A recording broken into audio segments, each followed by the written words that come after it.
Islam and greetings, Moors. Welcome back to another episode of Pardon the Interjection.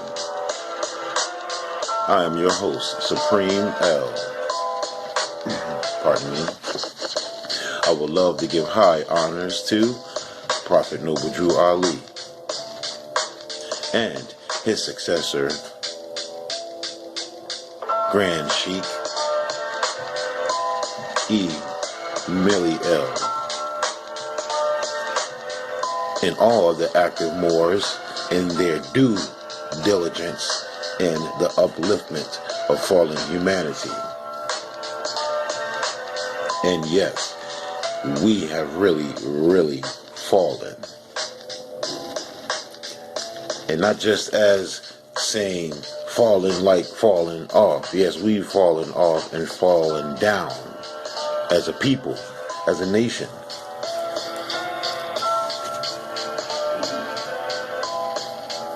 Here on Pardon the Interjection, we dig up information to divulge to the people.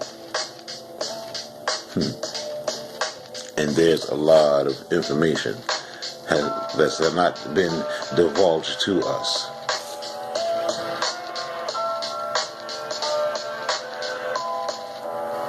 I want to talk about something right quick.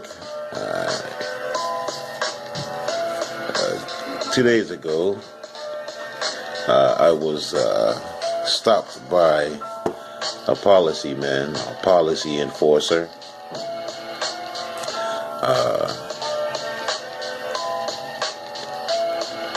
People, know yourself, people. We have to know ourselves. You know who you are. You're not chattel. You're not property. And I want to say, I give respect to the officers or the policemen or truly the policy men or policy enforcers that honor their oath, that honors their oath, not just to the Constitution but to the people, period. And I want to thank the policy man, Mr. Elman. I got his badge number wrong on the video on the show that I have uploaded. But his name is S.A. Elman, E-L-L-M-A-N. I want to say I respect the brother. But we have to keep it respectable, people. You know, don't just go off on the cocky and disrespectful. You know what I'm saying? Don't. That's going to lead to something else, because you didn't want to see me being provoked, or I didn't want to see myself being provoked, because I know that's what they are to do. But when you stand up and you put, or you give them what you know, say, stand on your square, you can't be knocked off. Truth is truth. Truth will never fade away or die.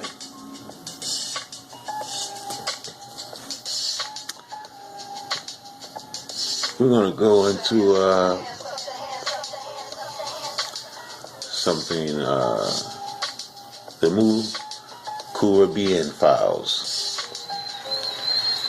I did one part in part, so I'm going to go ahead and do part 2.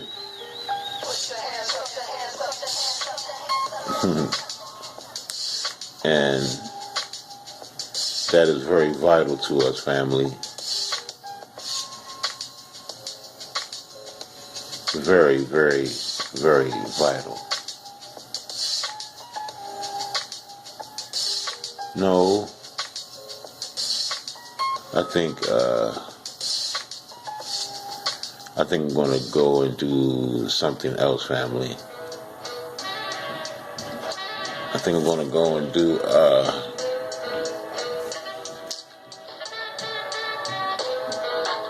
common law.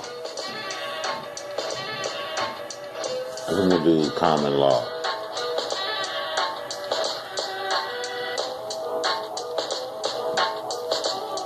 Yes, let's do common law. Okay? And we begin. The common law and civil law traditions. Most nations today follow one of two major legal traditions: common law or civil law. The common law tradition emerged in England during the Middle Ages and was applied within British colonies across continents.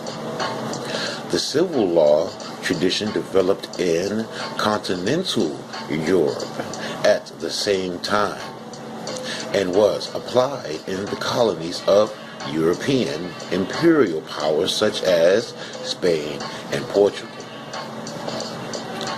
Civil law was also adopted in the 19th and 20th centuries by countries formerly possessing distinctive legal tradition, such as Russia and Japan,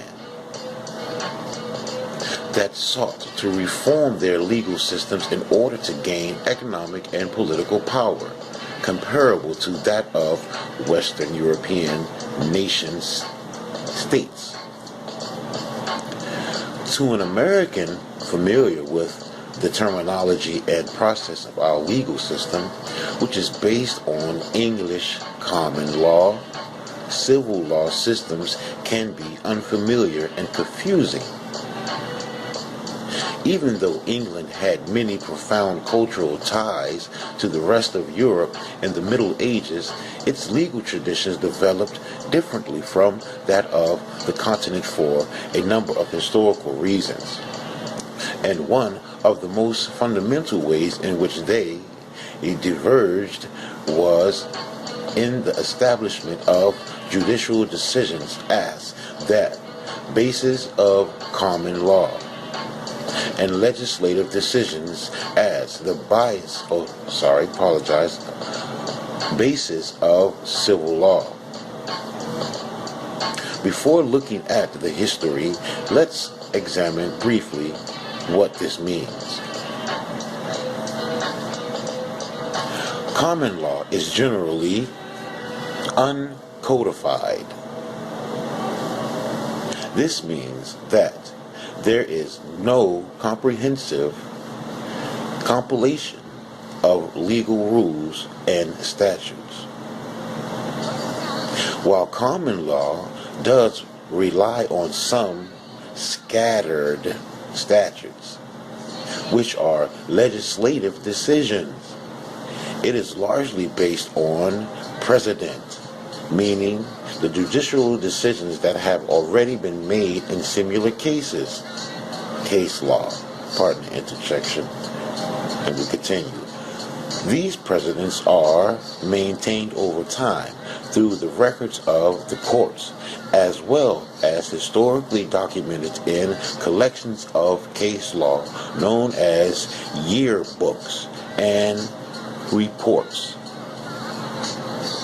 The precedents to be applied in the decisions of each new case are determined by the presiding judge. Pardon me. Let me blow this up. Pardon.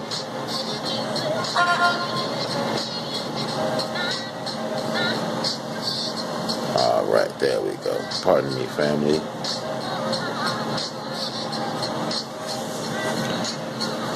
And we continue.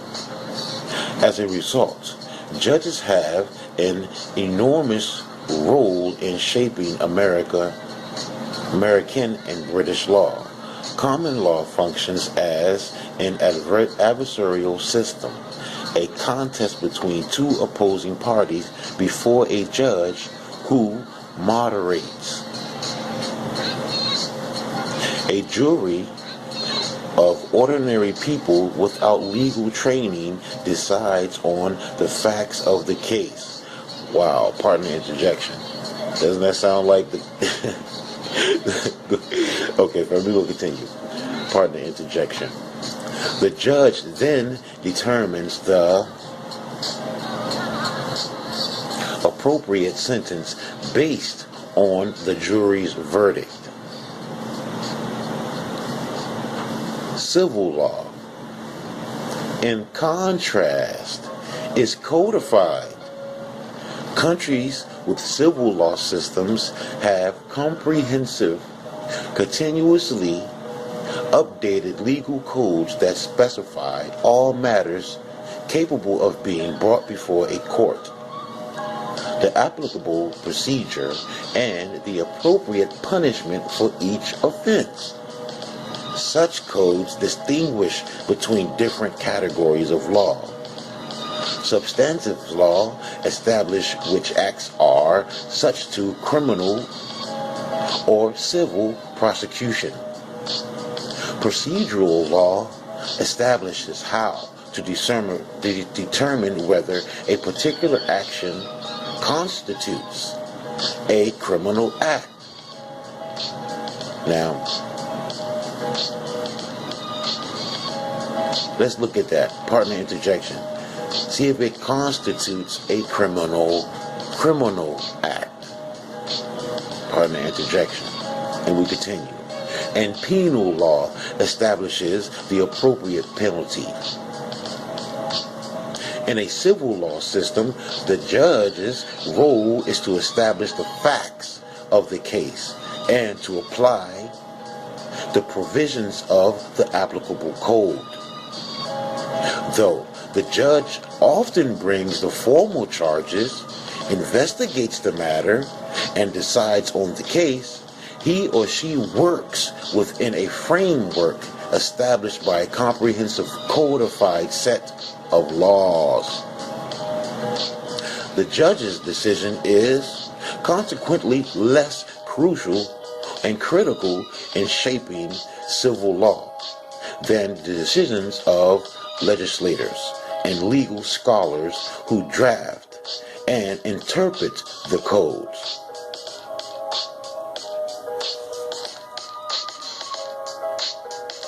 The following sections explore the historical roots of these differences.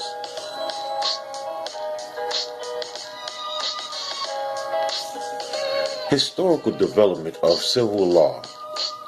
The term civil law derives from the Latin ius civili, the law applicable to all Roman civis or citizens. Now, the Latin partner interjection is spelled iuscivile, ius civili. And then the Roman civis or cives or citizens. Partner interjection. And we continue. Its origins and model are to be found in the monumental compilation of Roman law commissioned by the Emperor Justinian in the 16th century CE. While this compilation was lost to the West within decades of its creation, it was rediscovered and made the basis for legal instruction to the 11th century Italy, and in the 16th century came to be known as Corpus Iuris Civilis, and that is spelled partner interjection Corpus, Corpus Iuris, Iuris Civilis, Civilis. And we continue. Succeeding generations of legal scholars throughout Europe adopted the principles of ancient Roman law in the Corpus Iuris Civilis to contemporary needs. Medieval scholars of Catholic Church law or canon law were also influenced by Roman law scholarship as they complied or existing religious legal sources into their own comprehensive style of law and governance for the church, an institution central to medieval culture, politics, and higher learning. By the late Middle Ages, these two laws, civil and canon, were taught at most universities and formed the basis of a shared body of legal thought, common to most of Europe. The birth and evolution of the medieval civil law tradition based on Roman law was thus integral to European legal development. It offered a store of legal principles and rules invested with the authority of ancient Rome and centuries of distinguished Jesuits.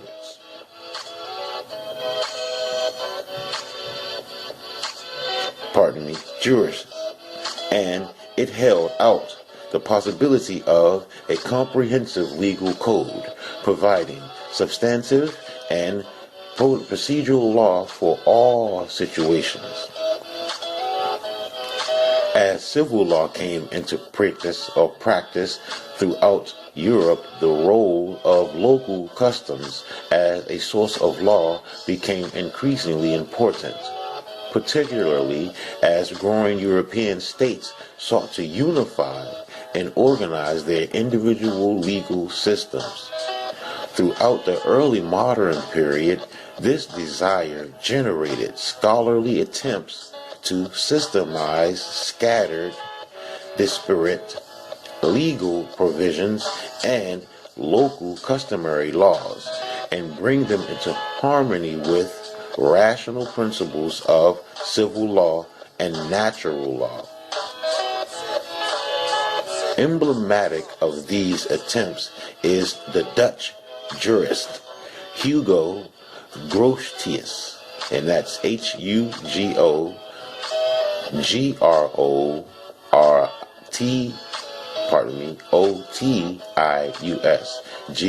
Grotius, partner interjection. 1631 work, Introduction to Dutch Jurisprudence, which synthesized Roman law and Dutch customary law into a cohesive whole. In the 18th century, the reforming aspirations of Enlightenment rulers aligned with jurists' desire to rationalize the law to produce comprehensive systematic law codes, including Austria's 1786 Code of Joseph II and Complete Civil Code of 1811, Prussia's Complete Territorial Code of 1794, and France's Civil Code, known as the Neapolitan Code.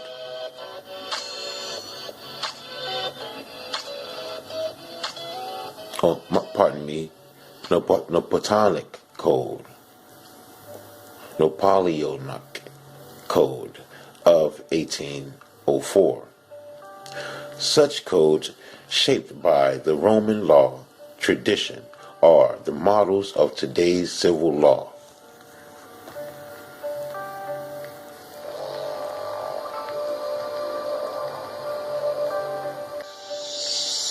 Historical development of English common law.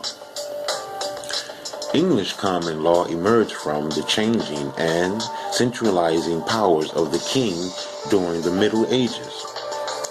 After the Norman conquest in 1066, medieval kings began to consolidate powers and establish new institutions of royal authority and justice.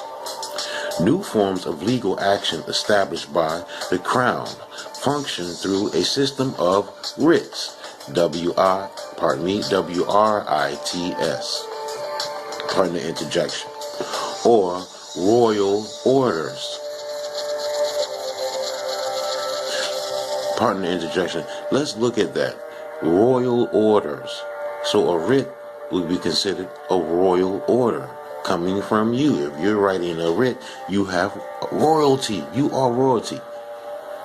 Partner interjection. And we continue. each of which provided a specific remedy for a specific wrong.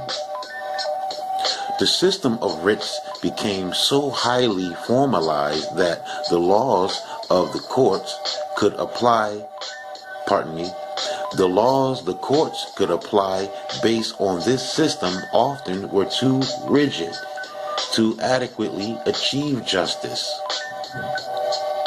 In these cases, a further appeal to justice would have to be made directly to the king. This difficulty gave birth to a new kind of court, the court of equity. Partner interjection. Now you see where that go, family? You see how you see how this ties all in? All right, and we continue. Also known as the Court of Chancery, because it was the court of the king's chancellor. Courts of equity were authorized to apply principles of equity based on many sources, such as Roman law and natural law, in parentheses, rather than to apply only the common law to achieve a just outcome. Courts of law and courts of equity thus functioned separately until the writ system was abolished in the mid-19th century. Even today, however, some U.S. states maintain separate courts of equity. Likewise, certain kinds of writs, such as warrants and subpoenas, still exist in the modern practice of common law. Partner interjection. Now let's go up there and see, because this is really something, family. It just says right here that in the U.S. states, some maintain separate courts, right, of equity. Cool. And likewise, certain kinds of writs, such as warrants, family, bench warrants, or standing warrants, whatever, and subpoenas still exist in modern practice of common law. Now, up further here in the beginning, it says, courts of law and courts of equity thus functioned separately until the writ system was abolished. The writ system was abolished, was it, family? In the 19th century, they said it was abolished. So if it's abolished, how do they give you a warrant? How could they send out subpoenas? Things that make you go,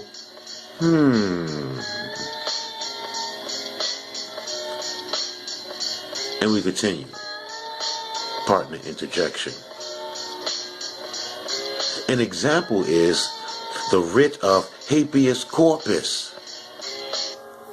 And that ties in, pardon me, to what I will be speaking on our first meeting of the Temple, Holy Moorish Temple of Science 3, here in the Washington, D.C. territory. I will be speaking on that, habeas corpus. Pardon the interjection, and we will continue.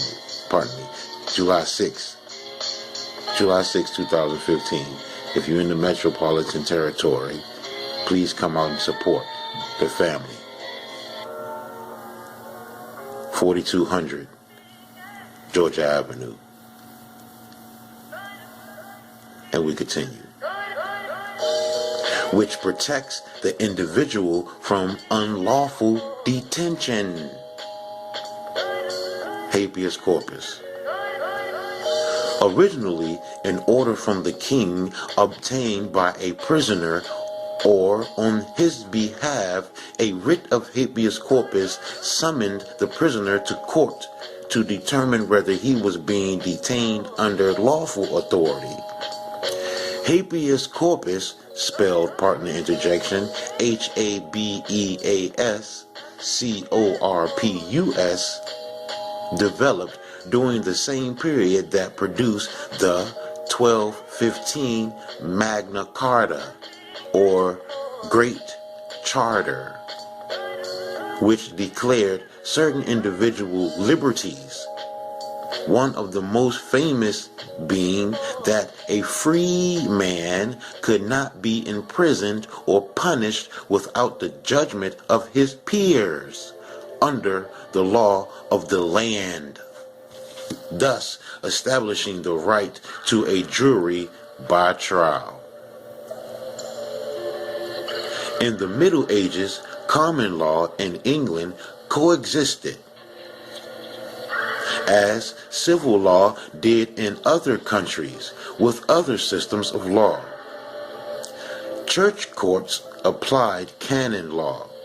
Urban and royal courts applied local and customary law. Chancery and maritime courts applied Roman law. Only in the 17th century did common law triumph over the other laws, when Parliament established a permanent check on the power of the English king and claimed the right to define the common law and declare other laws subsidiary to it. This evolution of a national legal culture in England was contemporaneous with the development of national legal systems in civil law countries during the early modern period, but where legal humanists and Enlightenment scholars on the continent looked to share civil law tradition as well as national legislation and custom. English jurists of these eras took great pride in the uniqueness of English legal customs and institutions. That pride, perhaps mixed with envy, inspired by the contemporary European movement toward codification, resulted in the first systematic analytic treatise on English common law.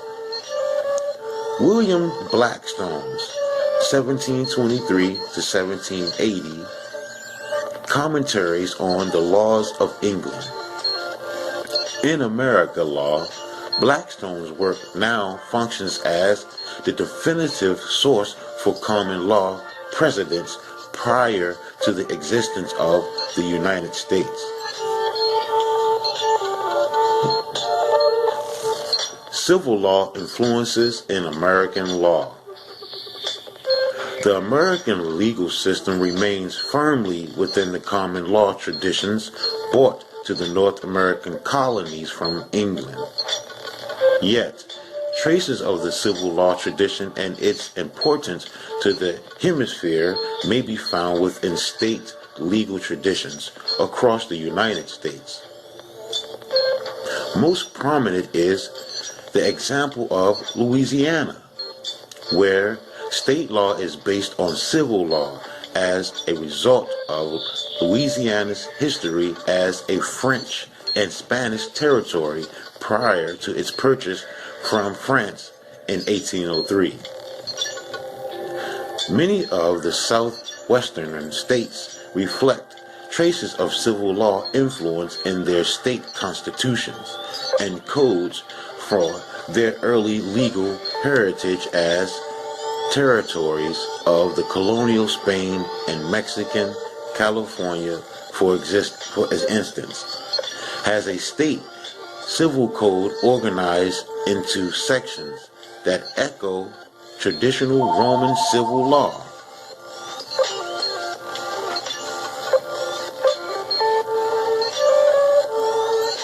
Categories pertaining to persons, things, and actions. Yet, the law contained within California's code is mostly common law.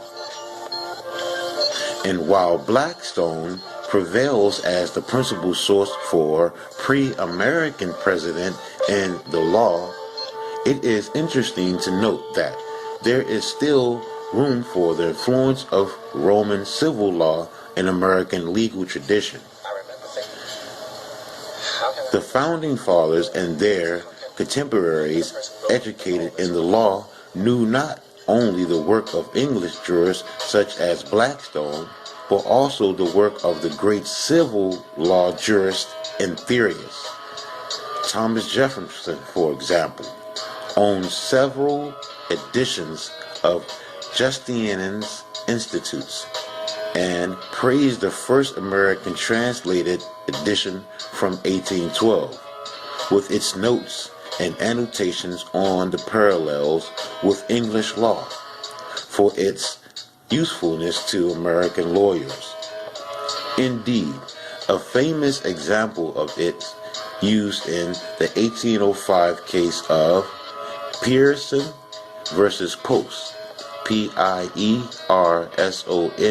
versus Post, Post, in which a New York judge deciding on a case that involved a property dispute between two hunters over a fox cited a Roman law principle on the nature and possession of wild animals from the Institutes as the precedent for his decision. Today, Pearson versus Post is often one of the first property law cases taught to American law students.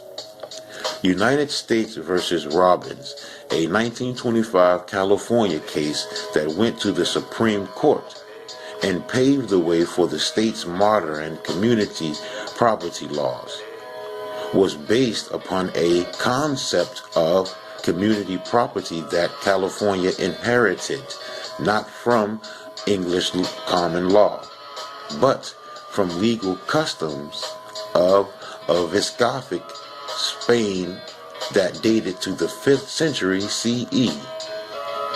Cases such as these illuminate the rich history that unites and divides the civil and common law traditions and are a fascinating reminder of the ancient origins of modern law. Now we're going to cut right there, family, and take a break, and we will come back after these. This has been another episode of Partner Interjection. Don't believe me, family. Go check it out for yourself, and you'll be amazed at all the jewels you'll find on your treasure hunt. I love you, Moors. Islam, love, and peace forever, Moors.